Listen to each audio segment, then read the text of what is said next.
activities marking the 70th anniversary of the African Newspapers of Nigeria (PLC), publishers of the Tribune titles, rolled out with recognition and awards to some Nigerians who have distinguished themselves in public service and nation building. The Tribune's Platinum Awards, held on Tuesday, December 10, 2019, conferred eminent Nigerians from different endeavors with the awards. In his welcome address, the managing director and the editor-in-chief Nigerian Tribune, Mr. Edward Dixon, traced the history of the newspaper to the vision of its founder, late Chief Obafemi Awolowo, and how it has remained in existence and relevance before and after Nigeria's independence.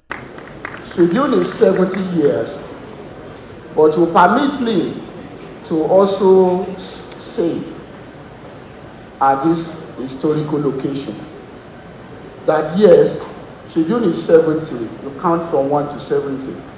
But what makes Tribune different today, ladies and gentlemen, is the fact that seated here today are Nigerians indeed.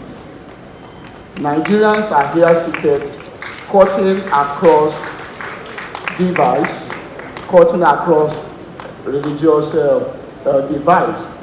But despite our diversity, today we are all seated as one indivisible family here today. And Tribune has made that to happen.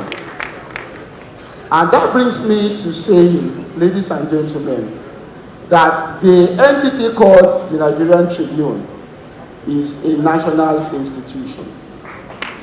It is a national institution not because of the founder alone. Of course, it qualifies by any jot of imagination to be a nationalist and a patriot indeed. There's not any day that passes that we don't talk of Chief Obafemi Awolowo. But beyond that, Baba was also able to sow the seed that has stood the test of time. Tribune predates this country's independence, and that is very, very crucial. It predates the country's independence and it qualifies to be a national institution. So here seated today is an entity that has been able to bring all Nigerians together as one. And I'm sure that quite a number of us here today will remember today for our lifetime. The chairman of the publication, Dr. Tokunbo Awolowo Dosunmu, hinted the rational lead behind the awards is to celebrate individuals who have distinguished themselves and to inspire them to do more. Nigerian Tribune, she said, has never shielded anyone from being the voice of the people, having truth and integrity as its watchword. This ceremony, which is part of the year-long celebration of our 70th anniversary, is to celebrate industry and excellence. Right from inception of the company, we have never shied away from being the voice of the people. Truth and integrity have always been our watchword. We condemn the bad and commend the good.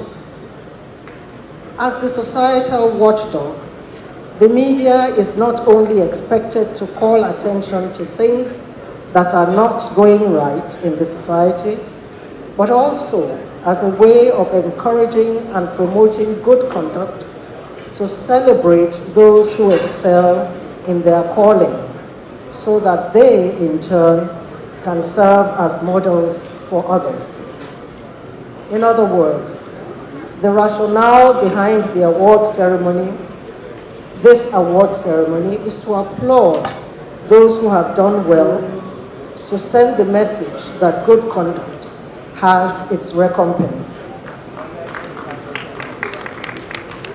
The recipients of these Platinum Awards have all distinguished themselves in various endeavors, some in humanitarian activities, public service, and enterprise. Others have gone out of their way, sometimes in defiance of prevailing norms, to support us in those times when we appeared literally to be in the wilderness. It is our firm belief that this recognition will spur them all to greater service to humanity. Among recipients of the awards was the wife of Ondo State Governor, Mrs. Betty Akeredolu, honored for her unprecedented humanitarian disposition and concern for family and societal development through her numerous initiatives. Arabiri Akeredolu, who was the only female among the recipients of the Platinum Awards, was one of the few Nigerians who has been at the forefront of the empowerment of women, children, and untiring pursuit of humanity's well-being. Other recipients of the awards include Governor of the Central Bank of Nigeria, Mr. Godwin Emefiele, Governors of Benue State, Samuel Othom, Oyo, Seyi Makinde, Delta Ifeanyi Okowa, and Sokoto Aminu Tambuwa, and the Senators Goodwill Akpabio, Ibikunle Amosun, Abiola Jimobi.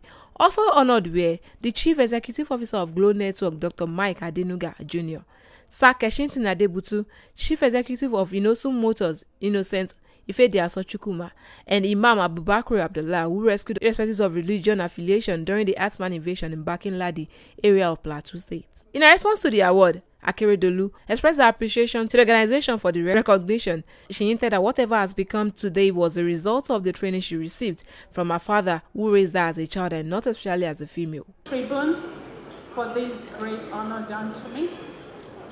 I must confess that I was surprised when the nomination came. But one thing for sure is that women are being recognized for their modest efforts in their little corner as far as community service or humanitarian service is concerned. And I want to quickly add here that I owe whatever I do to my father, my late father. You know, I'm a daughter of a headmaster, and he raised me as a child, not as a girl. And that gave me the wings to fly, to do whatever I wanted to do, to be whoever I am today.